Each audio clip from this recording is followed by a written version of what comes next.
What's up guys, it's Savjz here, and today I'm going to be showing you guys my Lux deck. We're going to be talking about Lux. I'll start with the basic strategy, and then we'll go through the battlefield strategy, and then we will look at individual cards in the deck, why are they in the deck, and after that it will be the sideboard strategy. I will talk about more specific sideboard options and and matchups, and finally we'll talk about some budget options for the deck.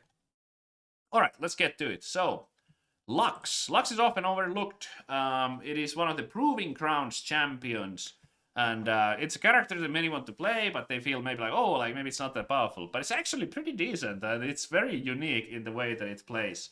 So every time we play a spell that costs 5 or more, draw 1. So we are playing a lot of big spells, and we have a lot of mana. We're channeling a lot of energy. We have extra ways to get energy as well.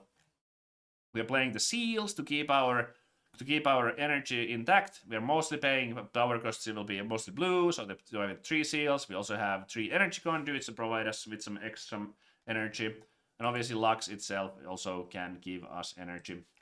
So let's get to the battlefield strategy. We start with the Aspirant's Climb. Lux is a very slow deck. Aspirant's Climb doesn't really care if you're going first or second. It gets us a little bit of extra time to get to those expensive and powerful spells. We want to be doing those powerful spells like Time Warp. So yeah, that's pretty straightforward. Then we have Sigil of the Storm. This is for the game where we are going second. So when we are going second, we will use the Sigil of the Storm. It is there to slow down the opponent, because we don't really care about conquering that much, so we probably won't be recycling as much. But if our opponent is playing an aggressive strategy, they will have to recycle when they conquer this battlefield for points. We also have a lot of removal spells, so oftentimes the units that conquer Sigil of the Storm, we can kill them. So if the opponent wants to score it again, they will have to conquer it again instead of holding. So oftentimes they will have to conquer this 3 or 4 times to win the game, which means that they will have to recycle 3 or 4 runes, which can make a huge difference. Then our go first battlefield is the Obelisk of Power. We want to start the game with 3 runes instead of 2. There's not really that much to do at 2. We want to just get straight to the 3 cost things and just kind of like speed up the overall early game, because the early game is not very favorable for us, so we want to start out strong. So Obelisk of Power is for the game where we're going first. Alright, so Lux Crown Guard. This is our champion of choice. I don't really like the blue one at all, but this one is great. No recycle cost on it. 2 might. It's fairly on the low side. It can provide us 2 energy to play spells. So Lux we often play to the base fairly early on. It might be our turn 2 play. Sometimes it could be turn 3, depending on what else is there. But it's just a great card, and we often keep it in base, keep it safe, and we just use it as a gain 2 energy. Some decks have a very difficult time in taking the Lux out. Sure, there's cards like Falling Star, but as long as she is in the back row providing us energy, the opponent might not be able to take it out. Even if they have cards like Challenge, which is another good way to take out Lux, they might not draw it, and that's pretty much the only thing Orange can do. Then we have the Seal of Insight. We absolutely want to have at least one in the starting hand. Remember, if you draw more than 1, you can use the first seal to play the second one. It really helps us get to those time warps, because our mana is actually going up. And another thing about the seals is that with Lux, due to the ability of drawing extra cards when playing the big spells, we don't necessarily have a shortage of cards. Well, oftentimes with seals, what happens is if you're playing a lot of seals in your deck, you might run out of cards. But Lux is never running out of cards. That is just not a thing. Lux does not run out of cards. That would be very rare. I mean, sure, it can happen with some ridiculous hand, but generally speaking, it won't happen. So those are great. Then we have Forge of Future. We're just playing 1. It's like an extra turn, like a recruit token that we can make. And then when the games drag really long, we can recycle 4 of our own cards, like the best, strongest cards, back into the deck. Also, sometimes if your opponent has something critical in their graveyard, or maybe if you're playing as like Vi, you want to take out some of those cards. Or something that they bring back from a team, or can do guerrilla warfare to bring back their hidden cards and stuff. So yeah, but just 1, because it's not that, like, it's not that critical. But sometimes in the long matchups, Hidden Blade is one of our removal spells. It's a very, very good card. This is one of the tempo cards that can really like help us out when we are like when the game is not so much about resources, because our card quality in a long game is going to be higher than our opponents. So most of the time we will be removing an enemy unit. As always, keep it in mind. Sometimes you might want to take out your own unit, but most of the time we'll be taking out something like a Darius with this. Very powerful card. Soaring Scout is our best 2 energy unit. Channel 1 extra rune, so we're getting into the late game a little bit quicker. We're getting to those high amounts of energy faster, so we can actually start playing our good cards. Super good. Then we have Cult a Week. This is one of those cards when we get to lots of mana, and we really need to take units out in the back row. We have spells that take out units in the front row. This will really help us take out units in the back row. Also, early on, sometimes it might be that we don't have any units. Only our opponent has a unit, so we're playing 3 copies of these. Sometimes you might side out a Cult a Week or some of them. Watchful Sentry is a filler 2-drop. We sideboard these Watchful Sentries out in game 2 and 3, because both game 2 and 3 we will be starting with 3 runes, so because of the obelisk, so we don't want this. We will sideboard this out, but for game 1 where we might start with 2 energy, it's really useful to have that in the beginning and then it recycles. Faithful Manufacturer is a very strong turn 1 play. If we have 3 energy, we get 2 bodies, we can start pressuring both battlefields. The tokens, if these die, that's totally fine, but we can sneak in those cheap points with these kind of like throwaway units. Same thing about these. We kind of like sneaking in points with throwaway units. Then we have Energy Conduit. This is critical for the deck.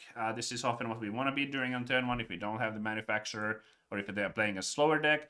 It helps us accelerate, so by playing this on turn 1, you can already play a 6-cost card on turn 2. We have some really powerful ones. We get Consult the Past, just to for a little bit of extra draw. I only have 1 copy right now, but it's surprisingly good because of the seals, because we can hide it for free and it just gets us those extra cards. But this is not like a must-have, but I think this is a card that we could add more copies of when we get to the, the replacement thing for the more expensive stuff, which we'll get to in just a bit. Sprite Mother, absolutely fantastic card. It's one of those faster mid-game cards. You can take out your opponent's the first unit that they maybe played. It also goes well with the Cult a Week, because you can play your Sprite, you can conquer with the Sprite, and then you Cult a Week, so then you sacrifice your Sprite, because the Sprite would die anyway, so it kind of gives us the free Cult a Week. Falling Comet is a typical removal. Remember, if your opponent might have some buffs, this might not be enough, so you should have a plan B. You should always think about this if you have some alternatives. But yeah, it is very nice that it does not have a recycle cost. That is huge. And because of the Lux power, this becomes so much better. This is basically deal 6 to a unit at a battlefield, draw a card, instead of just do this. So the extra card makes this a lot better. That's why we're playing it, really. Then we have 1 progress day.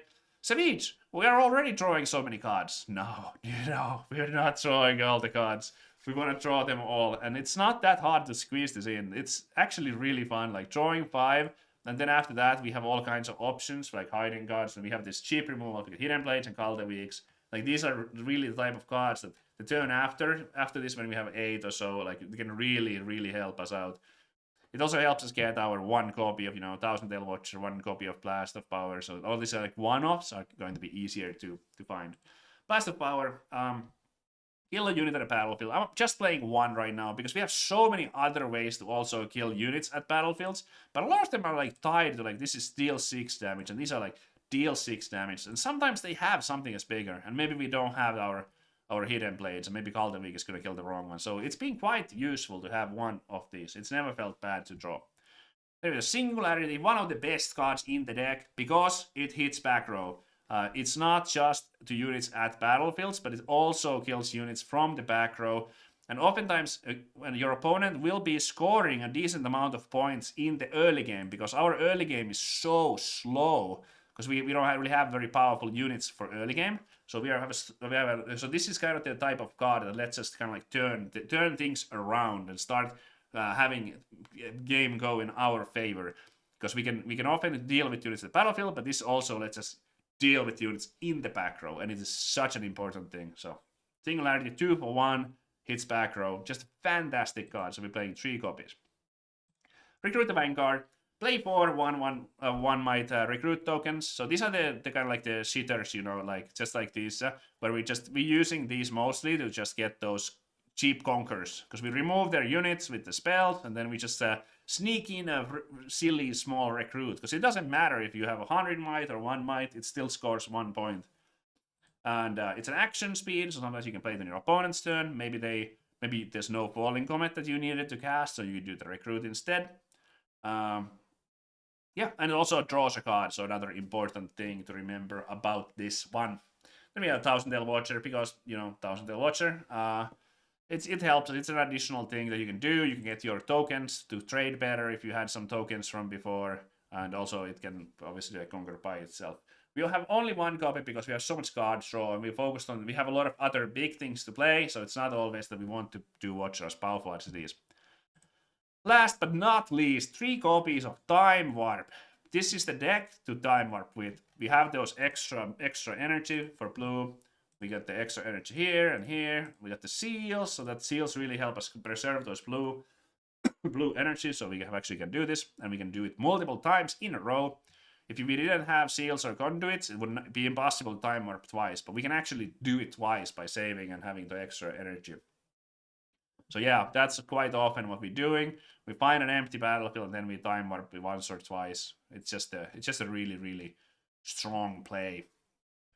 Yeah, then let's move on to the sideboard. So in sideboard we have salvages. So I don't actually hate just playing like 1 salvage in the main deck as well, because there's some gears. So the games go very long. The games go very, very long. So if they have some kind of key gear, which could be like if you queue into a Dazzling Aurora, without the salvages in your deck, you're gonna have a bad time. You will have a very bad time with the Dazzling Aurora. And because of the extra card draw, even if you only play 1 copy, you have a decent amount of like chances to draw it. But right now I'm not playing any because Aurora is kind of out of the meta, and I don't see that much Darius either. So at the moment I'm not playing any in main, but it is something to consider depending on your local games. But yeah, Auroras and Baited Hooks. Then we have another Forge of Future. Just an extra, like, you know, early play, and also like with the Forge of Futures, you can technically, like, when the games go like ultra long, you can kind of like recycle and keep recycling. You can use Forge of Future to like recycle a Forge of Future and your 3 best cards. So if your deck runs low, you can just keep getting your best cards back, your most powerful cards. Faithful Manufacturers. These we are almost always bringing in. Take game 2, we bring these in.